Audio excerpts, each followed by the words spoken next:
buen día, mis amados hermanos y amigos. ¿No está prendido? ¿Me escuchan? Sí. Ok, perfecto. Oigan, voy a aprovechar la coyuntura de que el hermano Alexander hizo un anuncio, ¿verdad? Y es que ustedes saben que nosotros tenemos, nuestro Dios nos ha dado el privilegio de tener un ministerio, ¿verdad? Donde predicamos la palabra de Dios, donde presentamos múltiples estudios sobre la palabra de Dios. Y él dijo que lo vieran en WhatsApp, lo que pasa es que yo se lo envío a él por WhatsApp, pero en verdad es en las redes sociales, lo pueden encontrar en YouTube y en Facebook. El ministerio se llama, escrito está, Lucas 4.8. Así que aprovechamos la coyuntura, ¿verdad? Bueno, antes que nada, mis amados hermanos, damos gracias a Dios. Siempre que nos toca predicar, le tenemos que dar gracias a Dios. Por ese privilegio tremendo que nuestro Dios nos da de dirigirnos a su pueblo. Gracias, mi Dios. Gracias. Habla a tu pueblo en esta mañana. Bueno, ustedes saben que todos los cristianos tenemos nuestra fuente de inspiración divina. Esa misma fuente de inspiración es la base de nuestra fe cristiana. Y es por eso que cuando se le pregunta a cualquier cristiano cuál es su fuente de inspiración divina, sin dudar, inmediatamente cualquier cristiano de cualquier denominación religiosa les va a decir a ustedes: mi fuente de inspiración divina es la Biblia, ¿verdad? La Biblia. ¿Por qué? Porque la Biblia es, nosotros los cristianos reconocemos como la Biblia, como la palabra de Dios. Así que en eso hay unanimidad absoluta entre todos los cristianos. Nosotros, todos los cristianos, creemos, mis amados hermanos y amigos, que la Biblia, la palabra de Dios, es el camino que nos lleva hacia la salvación. Y la mayoría de todos nosotros conocemos casi de memoria el Salmo 119-105, que dice como: lámpara es a mis pies tu palabra y lumbrera mi camino. Gloria a Dios. La Biblia nos ilumina el camino. Nos ilumina el camino ¿hacia dónde? Hacia la salvación. Por eso es que nuestra fuente de inspiración divina de todos los cristianos es la Biblia. Ahora bien, cuando se le hace otra pregunta a esos mismos cristianos y se les pregunta cuál es el mensaje principal de la Biblia. ¿Cuál es el mensaje principal de la Biblia? Y estoy seguro que si yo pregunto aquí, hay muchas personas que van a tener su propio criterio. Y eso es lo que sucede. Cuando se hace esa pregunta, cada cual dice: no, pues yo creo esto. Y algunos se ponen medio filosóficos: no, pues yo creo esto, tú sabes, por aquello, por lo otro. Hermanos, cuando se nos hace esa pregunta a nosotros los cristianos, de igual manera deberíamos tener una sola respuesta absoluta. Una sola respuesta absoluta. ¿Por qué? Porque el mensaje principal de la Biblia, tanto en el Nuevo como en el Antiguo Testamento, ¿saben quién es? ¿Saben lo que es? Es una sola persona. La persona de nuestro Señor Jesucristo. Gloria sea su nombre. Alabado sea su nombre. Dijimos que la Biblia lo que nos hace es que nos señala el camino, nos ilumina el camino. ¿Hacia dónde? Hacia la salvación. Y entonces, voy a ver cómo esto está prendido. No, por el lado. Por el lado izquierdo. Sí, está prendido, dice on. ¿A dónde tengo que ir? Ahí. No, ahí mismo. Ok. Bueno, pues la Biblia nos dice específicamente, si la Biblia nos dice cuál es el camino hacia la salvación, la misma Biblia nos dice en dónde se encuentra qué cosa, la salvación.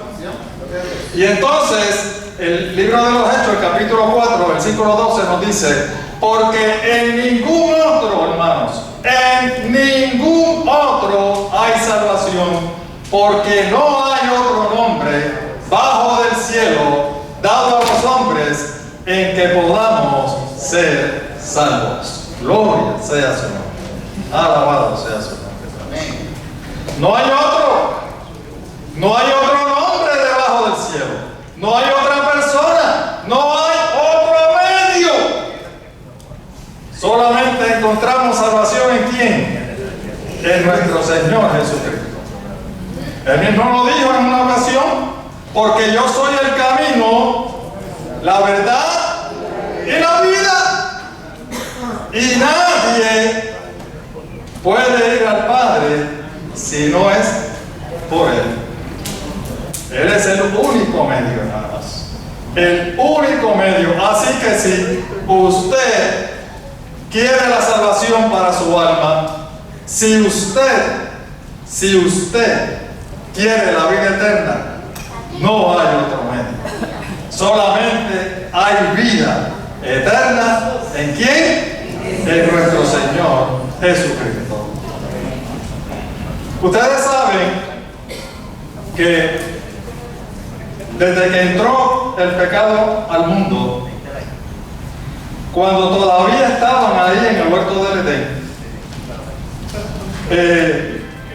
nuestro Dios se comprometió con nuestros primeros padres para enviar un Salvador a este mundo. Ustedes saben, Romanos 6:23 nos dice que la paga del pecado es ¿qué cosa? Es la muerte. Hermanos, eso quiere decir que si nuestros primeros padres se constituyeron pecadores, desobedecieron a Dios, entonces ellos eran reos de ¿qué cosa? De la muerte. Y no está hablando de esta muerte que nosotros padecemos ahora. No, está hablando de la muerte eterna. Así que nuestros primeros padres, desde que desobedecieron allí en el huerto del Edén, estaban condenados a la muerte eterna. Pero el Señor, en su infinita misericordia, en su amor y bondad para con la raza humana, se comprometió en hacer la provisión para que si nosotros quisiéramos, pudiéramos volver a tener vida eterna. Vamos a ver, ¿a cuál es que le tenemos que dar? ¿A la derecha o a la izquierda? Derecha. Perfecto, gracias. Nos dice allí en Génesis capítulo 3, versículo 15, esto es el Señor hablando con la serpiente, pero sabemos que no era con la serpiente en realidad, sino que era con el enemigo, ¿verdad? Porque el que estaba detrás de la serpiente era Lucifer, el enemigo, el diablo y Satanás. Esto era lo que el Señor estaba diciendo. Enemistad pondré entre ti y la mujer, entre tu descendencia y el descendiente de ella. Tú le herirás en el talón, pero él te aplastará la cabeza. Me gusta mucho esta versión de la Biblia porque si usted busca en la Biblia de ustedes, la inmensa mayoría de las versiones dice: enemistad pondré entre tu simiente, ¿verdad?, y la simiente de ella. Pero esta versión especifica, aunque simiente es lo mismo que descendencia, lo que más me gusta es que no solamente dice descendencia cuando se refiere al enemigo, sino cuando se refiere a la descendencia de la mujer, especifica que cuántos descendientes van a venir de ella. Descendiente, uno, singular, refiriéndose a quién, a nuestro Señor Jesucristo. Alabado sea su nombre. En ustedes, allí en el mismo huerto del Edén, nuestro Señor, nuestro Dios, se comprometió en enviar a un Redentor, a un Salvador. El apóstol Pablo también nos dice algo acerca de ese descendiente. Ustedes saben que cuando el Señor decidió escoger un pueblo, lo primero que hizo fue que le hizo un llamado a quién, Abraham, ¿verdad? Por eso es que los judíos le dicen nuestro padre. Fue el primer patriarca del pueblo de Dios. Y Dios también le hizo esta promesa, la promesa del Mesías, a Abraham. Y el apóstol Pablo, refiriéndose a la promesa que Dios le había hecho a Abraham, es que dice entonces esto otro. Gálatas 3:16. Ahora bien, a Abraham fueron hechas las promesas y a su simiente. No dice y a las simientes como si hablase de muchos, sino que de uno solo, a tu simiente. ¿Y de quién estaba hablando? De nuestro Señor Jesucristo. Es decir, que tanto cuando el Señor le prometió la simiente a Abraham, como cuando le prometió la simiente en el huerto del Edén, ahora el apóstol Pablo dice, se está refiriendo, ¿saben a quién? A la misma persona. Va a ser exactamente la misma persona, el Redentor, el Salvador, nuestro Señor Jesucristo. Gloria sea su nombre. Ahora bien, el Señor en su palabra, en el Antiguo Testamento, no solamente le hizo promesas a los diferentes patriarcas, sino que también hizo la provisión de múltiples profecías. Utilizó a los diferentes profetas para que trayeran profecías precisamente sobre ese Mesías prometido. Oigan, ¿por qué Dios hizo eso? ¿Por qué Dios fue tan específico? ¿Por qué? Porque Él quería que cuando eso sucediera, su pueblo, el pueblo de Dios, estuvieran preparados para recibirlo, para que no se confundieran, para que no titubearan, para que no estuvieran desorientados. Ese era el objetivo.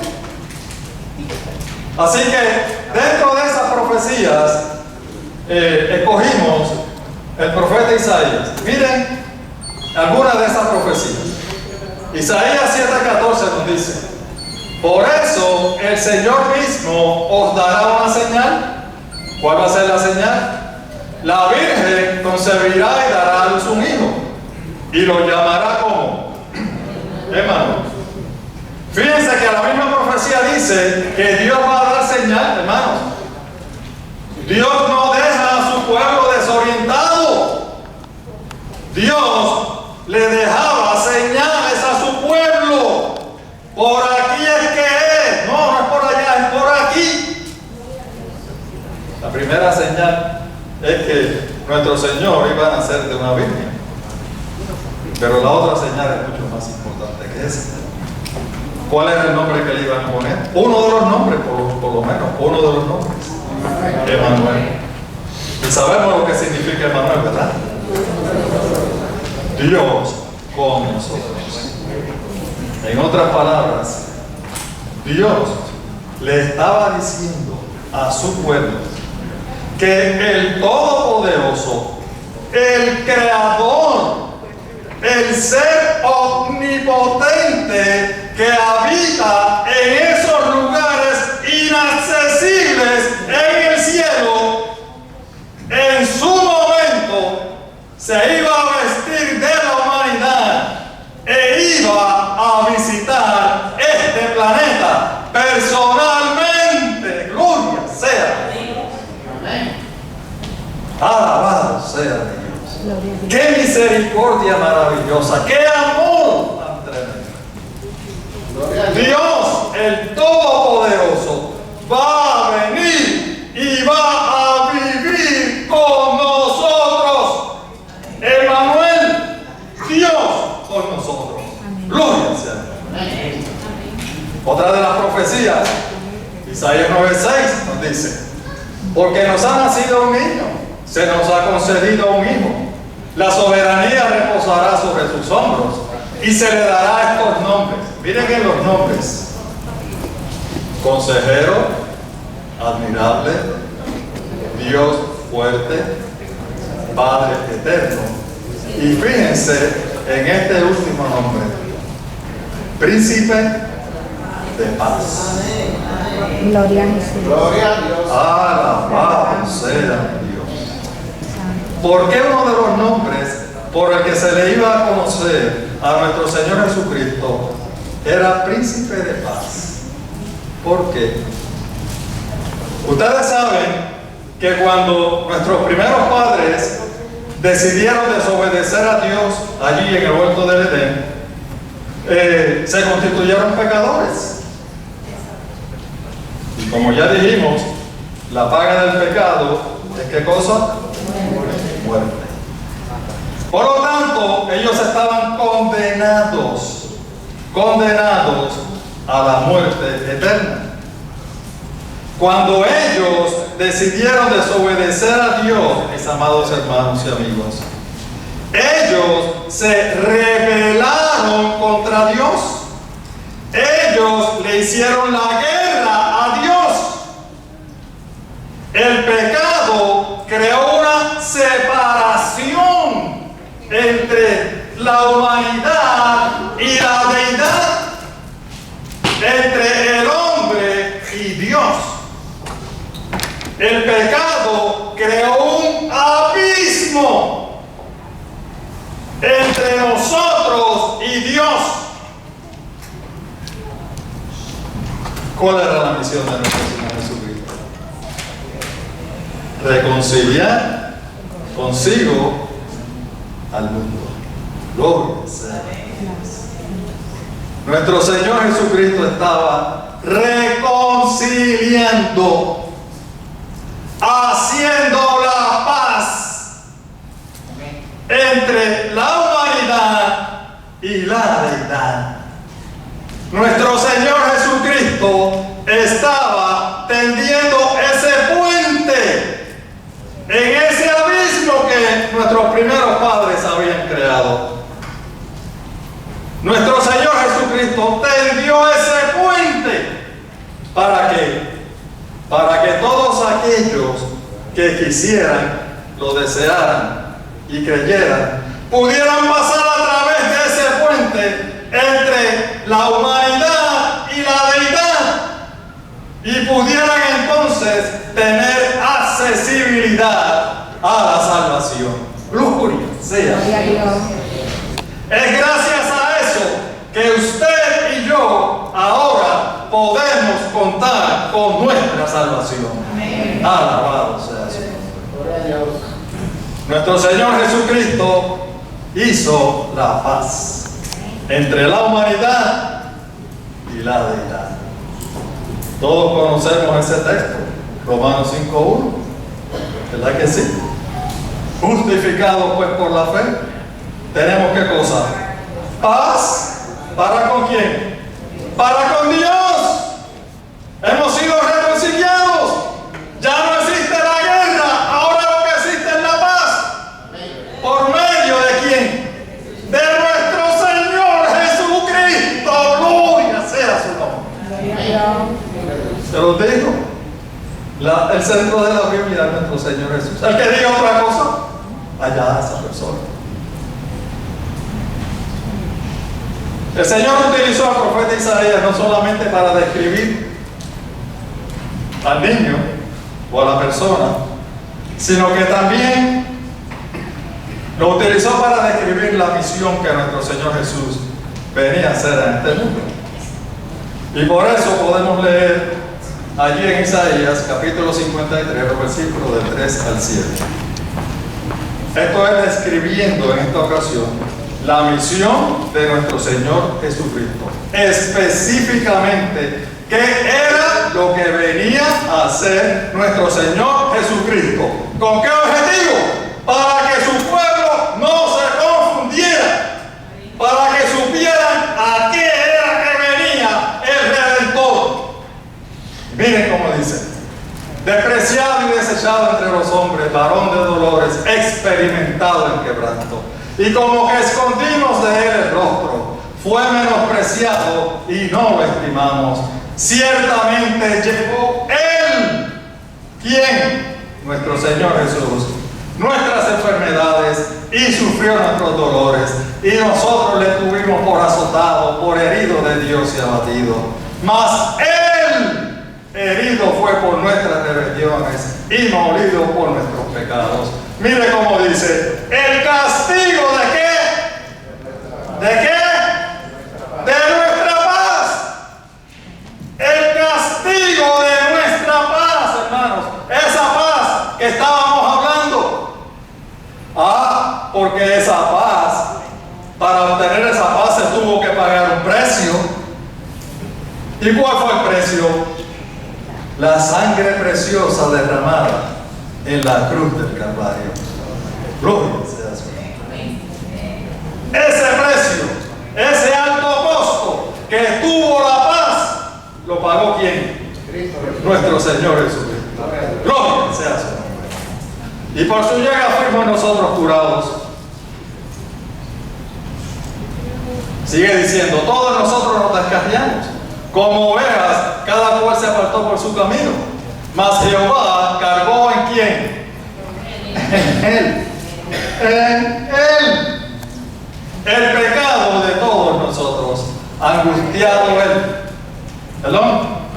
Aleluya. Amén. Aleluya. Gloria a su nombre. Angustiado él y afligido. No abrió su boca. Como cordero fue llevado al matadero, y como oveja delante de sus trasquiladores enmudeció y no abrió su boca. Hermanos, no había duda de cuál era la misión de nuestro Señor Jesús. No podía haber duda. El Señor se encargó de dar todos los detalles para que su pueblo no se confundiera. Y le hacemos una pregunta: ¿por qué Dios? ¿Por qué Dios les reveló a los israelitas, a los judíos, todas estas promesas y todas estas profecías? ¿Por qué? ¿Por qué a ellos? Fíjense que los israelitas fueron los principales destinatarios o los principales depositarios de todas estas promesas. ¿Saben por qué?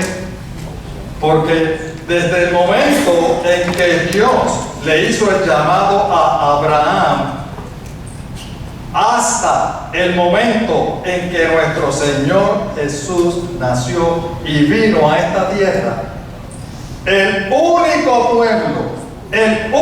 pueblo que Dios reconocía como su pueblo porque lo había escogido, ¿eran quiénes? Era el pueblo de Israel, eran los judíos. ¿O piensan ustedes que Dios le iba a enviar todas estas promesas a los ismaelitas? ¿Piensan ustedes que los ismaelitas iban a hacer algo con esto? ¿Que iban a entender lo que esto significaba? Los jebuseos, por ejemplo, los sirios, los filisteos, ¿entenderían ellos esto? No, porque ellos no eran su pueblo. Su pueblo eran los judíos, los israelitas. ¿En dónde fueron escritas todas estas promesas? Todas estas profecías. En el Antiguo Testamento. ¿Por qué? Porque el Antiguo Testamento era lo que el pueblo de Dios, los judíos, reconocían como la sagrada palabra de Dios. Y lo que ellos se suponía que leyeran fuera precisamente el Antiguo Testamento.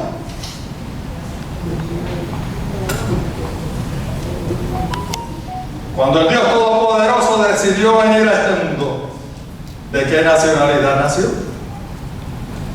¿De qué nacionalidad? Era judío. Por lo tanto, hermanos, el pueblo de Israel, los judíos, eran los principales depositarios de todas estas promesas y de todas estas profecías. Ahora bien, junto con el privilegio viene ¿qué cosa? Las responsabilidades, precisamente. Los judíos tuvieron ese privilegio inmenso, pero también tuvieron una responsabilidad. ¿Cuál era su responsabilidad? La misión. Pues hermanos, de compartir todo esto con las demás naciones.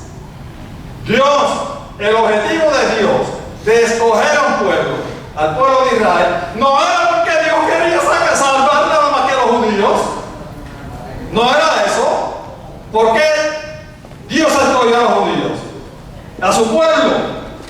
Porque Dios quería que fueran su representante aquí en la tierra. Y como representantes de Dios aquí en la tierra, tenían la responsabilidad de compartir estas maravillosas promesas. Oigan, decirle al resto de las naciones, el Redentor viene. Dios se va a hacer humano. Dios viene a estar, a vivir con nosotros. Y ese va a ser nuestro Salvador y nuestro Redentor. Lo que les pregunto es lo siguiente: ¿cumplió el pueblo con esa responsabilidad? ¿Cumplió el pueblo de Israel con esa misión? No tenemos nada más que dar una revisión simple en la Biblia y nos damos cuenta de que el pueblo de Israel hacía todo lo contrario. El pueblo de Israel despreciaba al resto de las naciones. Ellos no querían juntarse con el resto de las naciones. ¿Entienden? Ellos no querían compartir esta salvación. El pueblo le falló a Dios. Su pueblo le falló a Dios. Sin embargo, a pesar de que su pueblo le falló a Dios, miren lo que hizo Dios. Gálatas 4, del 4 al 7. Pero cuando vino el cumplimiento del tiempo, ¿de qué tiempo? Del tiempo de Dios, el calendario de nuestro Dios. ¿Qué hizo Dios cuando vino? Dios envió a su Hijo, nacido de mujer y nacido bajo la ley. Fíjense que aunque el pueblo de Dios le falló en su misión, le falló en su responsabilidad, ¿qué hizo Dios? no falló a su promesa. Aunque nosotros seamos infieles, Dios permanece fiel. Sí. Lo ha demostrado una y mil veces a través de la Biblia. Dios cumplió su promesa, envió a su Hijo, sigue diciendo, para que redimiese a los que estaban bajo la ley, a fin de que recibiésemos la adopción de ¿qué? De hijos. A fin de que pudiéramos pasar por el puente y pudiéramos tener ¿qué cosa? Vida eterna. Gloria sea. Alabado sea. Sigue diciendo, y por cuanto sois hijos, Dios envió a vuestros corazones el Espíritu de su Hijo, el cual clama, Abba, Padre. Hermanos, Dios envió a su Hijo y ahora nosotros somos hijos de Dios. Por lo tanto, así como nuestro Señor Jesucristo clamaba, Abba, Padre, Abba, Padre, llamaba Padre al Dios Todopoderoso, usted y yo podemos hacer lo mismo. ¿Por qué? Porque tenemos al mismo Padre Celestial. Porque somos hijos de Dios. Alabado sea eso. Así que ya no eres esclavo sino hijo. Y si hijo, también, ¿qué cosa? Heredero. ¿Heredero de qué? Del reino de Dios. Y todo eso es por medio de ¿quién? De nuestro Señor Jesucristo. Por eso yo no me canso de alabar y glorificar el nombre de nuestro Señor Jesucristo. Fíjense que aunque volvió el Señor otra vez y fue fiel y cumple sus promesas, ¿qué hizo el pueblo de Dios? ¿Qué hizo el pueblo de Dios cuando Dios cumplió su promesa de enviar a su Hijo? ¿Qué hizo el pueblo de Dios? Juan 1, 10 y 11. El que era la luz el que era la luz ya estaba en el mundo. Es decir, cuando el Hijo de Dios estaba aquí, Él era la luz y ya Él estaba aquí. Y el mundo fue creado por Él. Pero el mundo, ¿qué pasó? No les reconoció. Y miren esta expresión terrible en el versículo 11. Vino a lo que era ¿qué? Suyo. Vino a lo que era suyo. Y dijimos que el único pueblo que se había constituido como pueblo de Dios eran ¿quiénes? Los judíos. Por eso fue que nuestro Señor Jesús nació judío. Así que a los suyos vino. ¿Pero qué pasó con los suyos? No lo recibieron. Qué terrible. No lo recibieron. No lo aceptaron. Ese era el pueblo de Dios. Nuevamente, el pueblo de Dios le falla a su Dios. Nuevamente, el pueblo le falla al Dios Todopoderoso, al Omnipotente. Entonces, concluimos entonces que el mensaje principal del Antiguo Testamento, la misión principal, la responsabilidad principal del pueblo de Dios era, número uno, creer que Dios iba a enviar a ese Redentor. Número dos, el pueblo tenía que proclamar que el Redentor vendría a este mundo. Y número tres, y no menos importante, ese pueblo se tenía que preparar eficientemente para cuando eso sucediera. Ese era el problema. Y cuando preguntamos entonces, ¿cuál es el mensaje principal en el Nuevo Testamento? ¿Cuál piensan ustedes que es? Exactamente el mismo. Hermano, el pueblo de Dios hoy día tiene la misma misión y la misma responsabilidad que tenía su pueblo en antaño. Exactamente la misma misión y la misma responsabilidad. Lo que pasa es que hay una diferencia. En aquella ocasión, su pueblo tenía que proclamar que el Dios Todopoderoso vendría la primera vez. Tenían que proclamar su primera venida a este mundo. Y ahora a nosotros nos toca proclamar ¿qué cosa? Su segunda venida. Gloria sea nuestro Dios. La visión es la misma. La responsabilidad es exactamente la misma. Fíjense que el propio Señor Jesús, al igual que antaño, al igual que en el huerto del Edén, que prometió que iba a venir un Salvador, miren cómo nuestro Señor Jesús hizo una promesa maravillosa. Juan 14, del 1 al 3. No se turbe vuestro corazón, creéis en Dios, creed también en mí. En la casa de mi Padre muchas moradas hay. Si así no fuera, yo lo hubiera dicho. Voy pues a preparar lugar para ¿quiénes? ¿Para quiénes? Para ustedes, para mí, para todos nosotros. Gloria sea Dios. Alabado sea. Y si me fuere a preparar el lugar, vendré cuando? La primera vez. Vendré por primera vez a este mundo. Eso es lo que dice allí. ¿Ah? Vendré otra vez.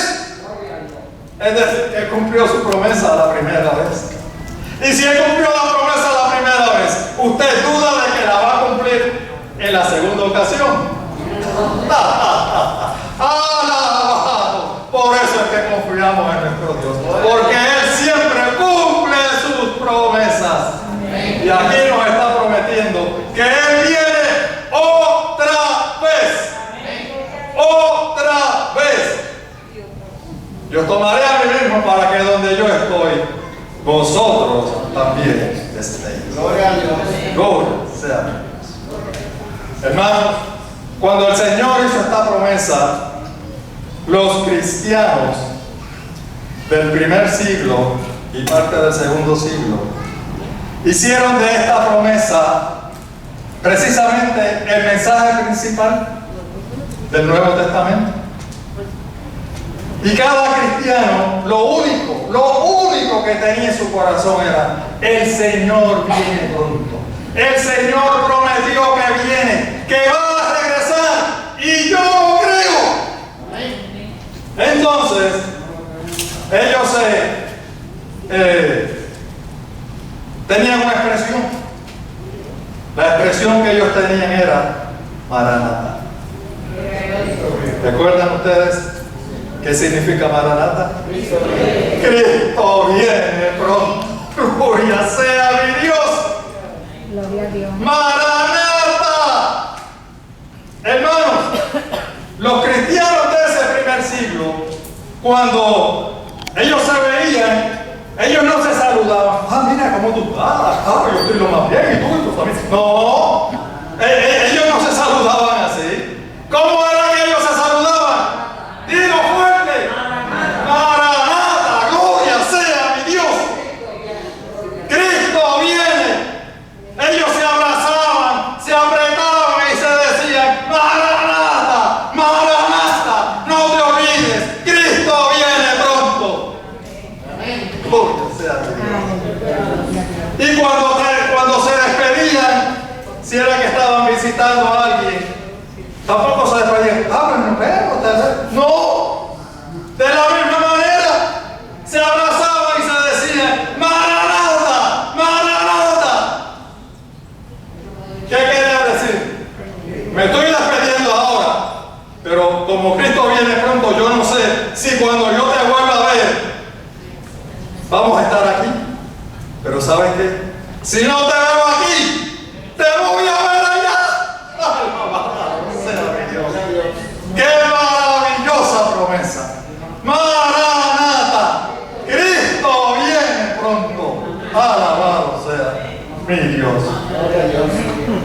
eso es que el apóstol Pablo, y leyendo ahora la lectura bíblica, escribió lo siguiente: aguardando la esperanza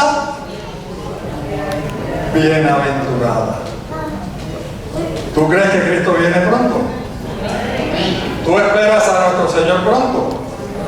Pues ¿sabe qué? Tú tienes esa esperanza bienaventurada. Gloria sea a Dios. Yo también la tengo.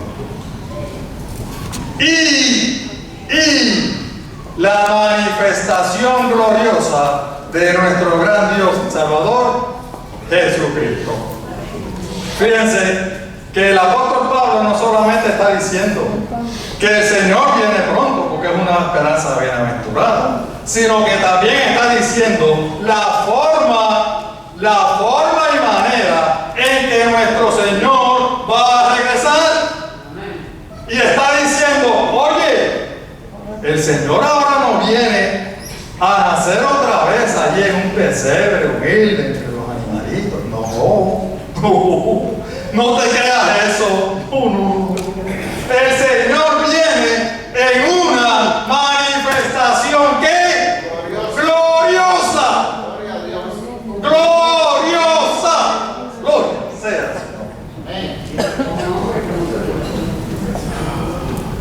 El Señor Jesús, después de hacerle la promesa a los discípulos, allí en Juan 14, que la acabamos de leer, recalca y repite nuevamente que Él va a regresar.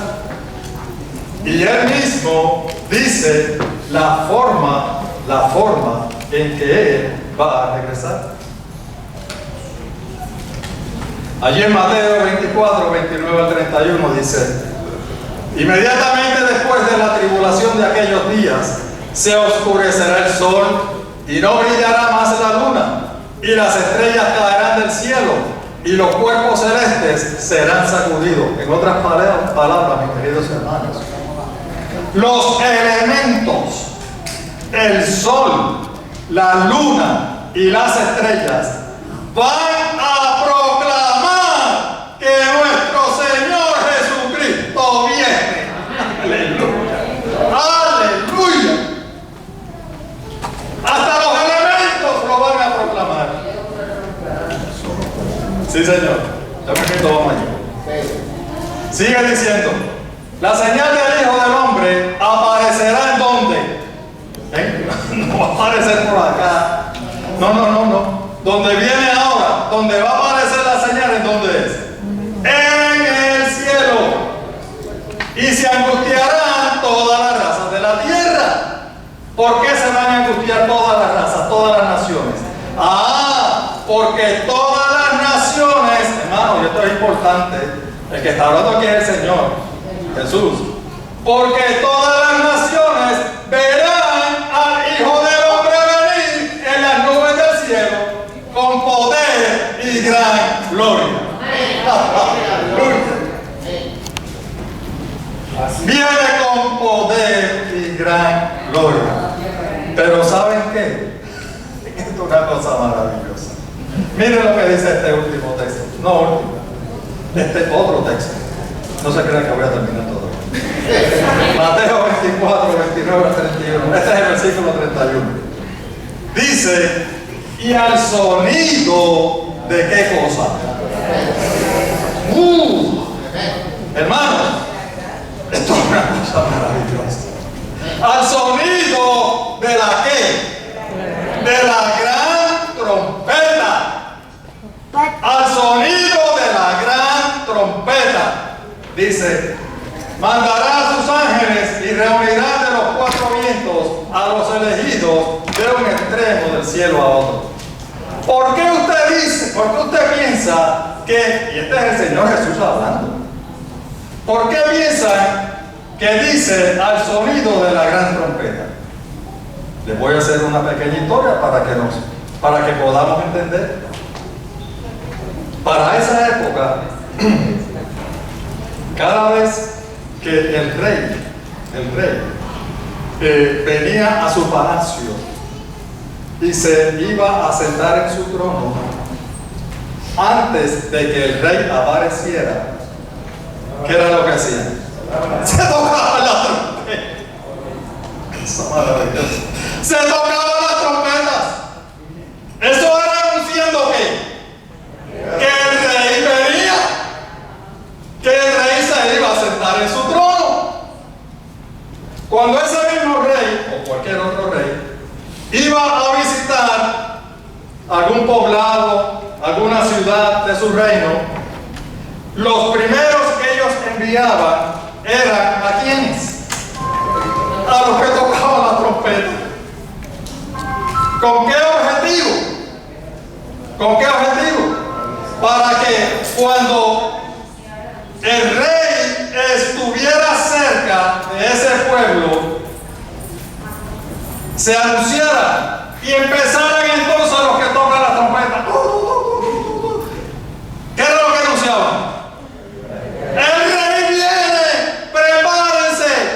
¡Porque el rey viene! ¿Qué dice aquí el Señor? ¿Qué va a pasar cuando el Señor Jesús aparezca en los cielos? ¿Qué va a suceder? Se va a tocar la trompeta de Dios. Gloria sea su nombre. ¿Por qué?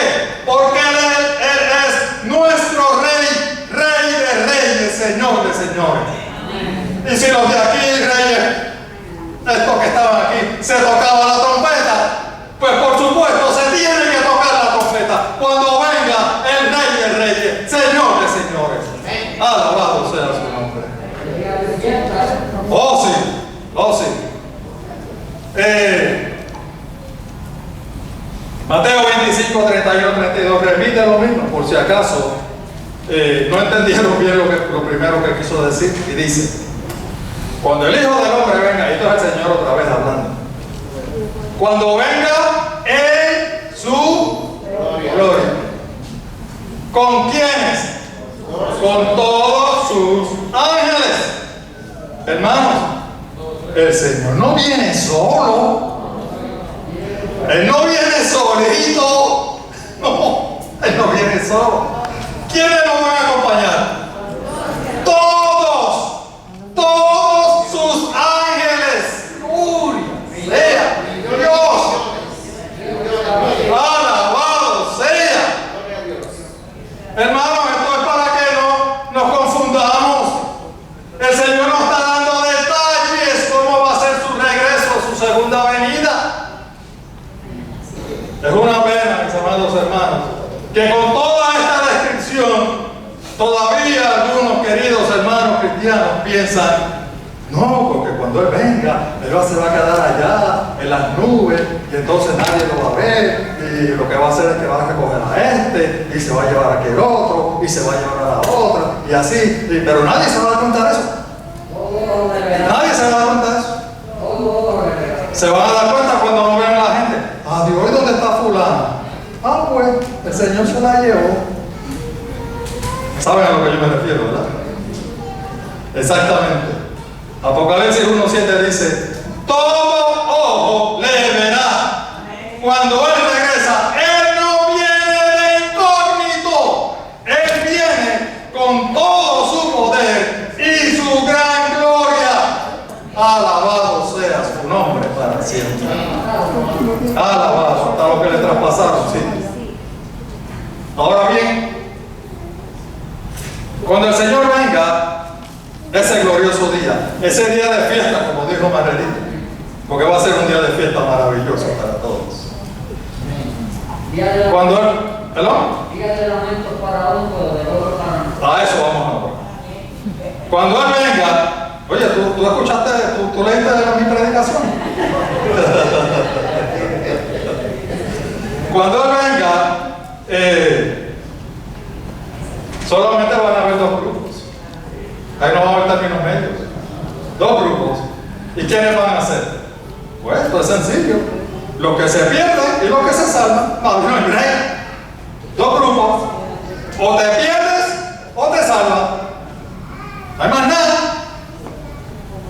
La Biblia dice qué va a pasar. ¿Cómo van a actuar los que se van a perder? Este primer grupo. Miren. Lo que tú decías, Margarito, míralo aquí. Apocalipsis 6, del 14 al 17. y el firmamento desapareció como cuando se enrolla un pergamino. Hermanos, eso va a suceder en la segunda venida de nuestro Señor Jesús. Y todas las montañas y todas las islas fueron removidas de su lugar. ¿Usted cree que va a pasar desapercibido y nadie se va a dar cuenta cuando el Señor venga? Con lo que está diciendo. O sea, como decimos en el barrio donde yo me crié, más claro, no canta un gallo. Ahí vamos. Los reyes de la tierra, los magnates, los jefes militares, los ricos, los poderosos y todos los demás, esclavos y libres, o sea, todo el mundo que se va a perder, mire lo que van a hacer. Se escondieron en las cuevas y entre las peñas de las montañas, y todos gritaban a las montañas y a las peñas: caed sobre nosotros, escondernos de la mirada del que está sentado en el trono y de la ira del Cordero, porque ha llegado el gran día del castigo, y ¿quién podrá mantenerse? Escuché esta mañana que creo que la hermana Mami estaba diciendo, citando un texto bíblico, el Señor dice que nosotros no podemos tomar represalias unos contra otros, ¿verdad? Porque dice que mía es la venganza, dice el Señor. Mía es la venganza. ¿Saben qué? En ese día de su herida, ese va a ser el día de su venganza. O sea, ese va a ser el día de su venganza. El gran día del castigo. Recuerden que estos son para los que se pierden. Así que los que se pierden no van a estar preparados. Los que se pierden le van a coger miedo al Señor y se van a tratar de esconder. Sin embargo, vamos a ver algunos que nos vamos a salvar. Y yo espero que entre esos esté usted. Y lógicamente, ¿qué va a pasar con ese grupo que se va a salvar? Miren cómo el apóstol Pablo nos describe. Fijaos bien en el misterio que os voy a revelar. No todos moriremos, pero todos, ¿cuántos? Todos seremos, ¿qué cosa? Transformados. ¿Entendimos eso? Todos vamos a ser transformados. ¿Cuándo? ¿En qué momento? En el día que nuestro Señor Jesús regrese con todo su poder y gloria. Por eso lo esperamos con ansia. Sigue diciendo el apóstol. En un instante, en un abrir y cerrar de ojos, al toque de qué cosa? ¡Dios! ¿Al toque de qué? De la gran trompeta. ¿Qué era lo que decíamos ahorita? Que se iba a tocar qué cosa. La trompeta de Dios. Ahora Él lo repite. Al toque de la final trompeta, ¿qué va a pasar? Pues sonará. Oye, no te equivoques. Te lo repite 2 veces. Pues sonará la trompeta. Por si acaso tú crees que viene así de incógnito y que nadie se da cuenta. No, se va a tocar la trompeta. Gloria sea de Dios. Y los muertos, ¿qué va a pasar? Resucitarán con un cuerpo incorruptible. Y nosotros, los que estemos vivos, seremos transformados. Por eso es que dice el apóstol, todos vamos a ser transformados antes de ir al cielo, porque carne y sangre no pueden heredar el reino de Dios. Tenemos que ser transformados. Sí, Señor. Cuando se refiere a los muertos, mis amados hermanos, se refiere a todos los que han recibido a nuestro Señor Jesús como Salvador personal. Desde Adán hasta el último ser que nazca sobre esta tierra y tenga que bajar al sepulcro. Todos van a resucitar en ese glorioso día. Porque lo corruptible tiene que revestirse de lo incorruptible y lo mortal tiene que revestirse de la inmortalidad. Cuando esto corruptible se revista de lo incorruptible y lo mortal de la inmortalidad, o sea, cuando seamos todos transformados. Entonces se cumplirá lo que está escrito: la muerte ha sido devorada por la victoria. Y diremos: ¿dónde está, oh muerte, tu victoria? ¿Dónde está, oh muerte, tu aguijón? ¿Por qué? Hermanos, porque ese glorioso día, cuando nuestro Señor Jesús aparezca en el cielo por segunda vez, les voy a dar una noticia. Ese día va a ser nuestro primer día de la eternidad. Alabado sea mi Dios. La muerte no será más. Venceremos a la muerte. Porque al ser transformados, el Señor va a quitar todo pecado de nosotros. Todo rastro de pecado. Y si no tenemos pecado, no tenemos muerte. Nos vamos a burlar de la muerte. En este último texto, y este sí va a ser el último, el apóstol Pablo lo repite a los tesalonicenses, por si acaso no entendieron bien qué fue lo que él quiso decir. Hermanos, no queremos que ignoréis lo que va a pasar con los que ya han muerto, para que no os entristezcáis como esos otros que no tienen esperanza. ¿Usted tiene esperanza? Sí. ¿Usted está triste? No. ¿Estamos contentos, felices? ¿Por qué? ¡Maranata! ¡Maranata! Porque Cristo viene pronto. Alabado sea su nombre. ¿Acaso no creemos que Jesús murió y resucitó? Así también Dios resucitará con Jesús a los que han muerto, que en unión con Él, lo está repitiendo lo mismo. Desde Adán hasta el último ser que nazca en esta tierra y haya recibido al Señor como su Salvador personal y tenga que bajar al sepulcro, todos, absolutamente todos, van a resucitar en ese día. Conforme a lo dicho por el Señor, afirmamos que nosotros, los que estemos vivos y hayamos quedado hasta la venida del Señor, de ninguna manera nos adelantaremos a los que hayan muerto. El Señor mismo descenderá del cielo con voz de mando, con voz de arcángel y ¿con qué? ¿Y con qué? Con trompeta de Dios. Alabado sea mi Dios. Las trompetas se van a sonar. Todo mundo, toda la raza, todas las naciones van a conocer que el Rey viene. Gloria. Y con trompeta de Dios, los muertos en Cristo resucitarán primero. Luego los que estamos vivos, los que hayamos quedado, seremos arrebatados juntos con ellos en las nubes para encontrarnos con el Señor en el aire. Y así estaremos, ¿cuánto tiempo? Siempre con el Señor. ¿Ven ustedes cuánto tiempo vamos a estar? Siempre. O sea, que ese día va a ser nuestro primer día de la eternidad. Gloria sea Dios. Alabado sea. Cuando todos seamos transformados, los muertos hayan resucitado en cuerpos incorruptibles, nosotros los que quedamos vivos seamos transformados, el Señor está diciendo que nos va a recoger a todos.